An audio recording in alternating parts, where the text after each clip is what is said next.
Hello everyone, welcome to my channel.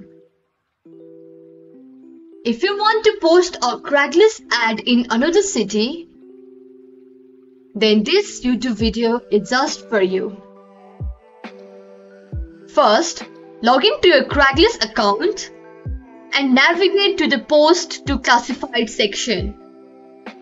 Select the appropriate category and fill in the ad details, including title, description, price, and contact information. When prompted to choose a location, select the desired city from the drop-down menu or enter its name manually. Complete the posting process by reviewing and confirming the ad details before submission.